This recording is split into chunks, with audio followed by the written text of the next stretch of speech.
தமிழ்நாட்டில் 500 கோடி ரூபாய் முதலீடு செய்ய கேட்பில்லர் நிறுவனத்துடன் புரிந்துணர்வு ஒப்பந்தம். அமெரிக்காவின் சிகாகோ நகரில் முதலமைச்சர் மு.க. ஸ்டாலின் முன்னிலையில் கையெழுத்தானது. அதிக வருவாய் ஈட்டிய ரயில் நிலையங்களுக்கான தரவரிசை பட்டியலில் சென்னை சென்ட்ரல் 3ஆம் இடம் பிடித்து அசத்தல்.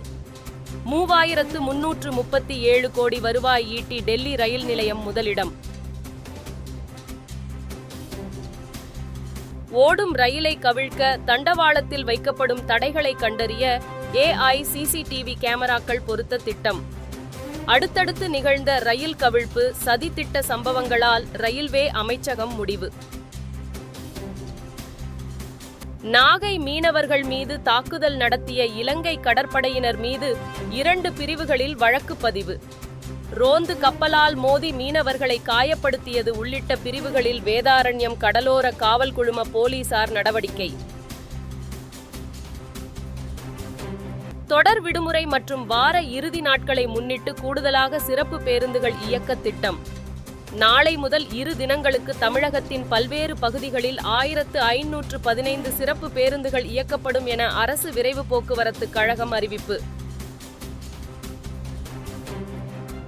சென்னையில் ஆபரண தங்கத்தின் விலை இன்று சவரனுக்கு 80 ரூபாய் குறைந்து 53,640க்கு விற்பனை. 1 கிராம் தங்கம் 6,705 ரூபாய்க்கு விற்பனையாகிறது. வெம்பக்கோட்டை 3ஆம் கட்ட அகழாய்வில் சுடுமண்ணாலான சிவப்பு நிற கூம்பு வடிவ குவளை கண்டெடுப்பு. உணவு அருந்தவோ அல்லது மண்பாண்டங்களின் மூடியாகவோ முன்னோர்கள் பயன்படுத்தி இருக்கலாம் என தொல்லியல் துறையினர் தகவல். தென்காசி குற்றால அருவிகளில் குளிக்க சுற்றுலா பயணிகளுக்கு தடை. அருவிகளில் நீர்வரத்து அதிகரித்து இருப்பதால் பாதுகாப்பு கருதி 2வது நாளாக தடை நீட்டிப்பு.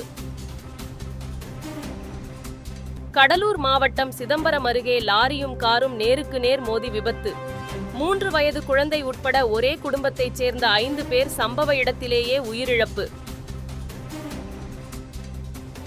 மதுரை மாநகராட்சியில் அனுமதியின்றி செயல்படும் விடுதிகள் குறித்து 4 உதவி ஆணையர்கள் தலைமையில் ஆய்வு செய்ய நடவடிக்கை. கட்ராபாளையம் பெண்கள் தங்கும் விடுதியில் ஏற்பட்ட தீ விபத்தில் 2 பேர் உயிரிழந்த நிலையில் மாநகராட்சி நிர்வாகம் அதிரடி.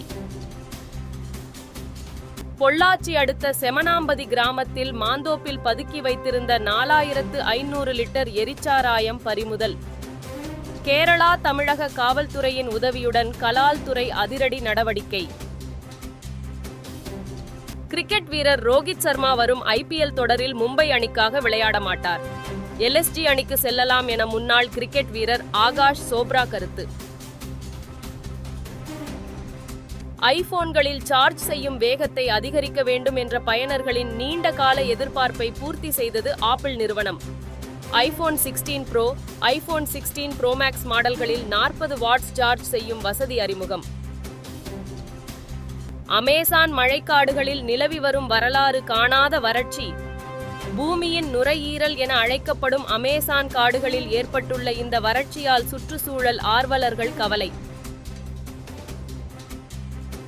சர்வதேச விண்வெளி நிலையத்தை அடைந்த ரஷ்யாவின் கோயுஸ் விண்கலம்.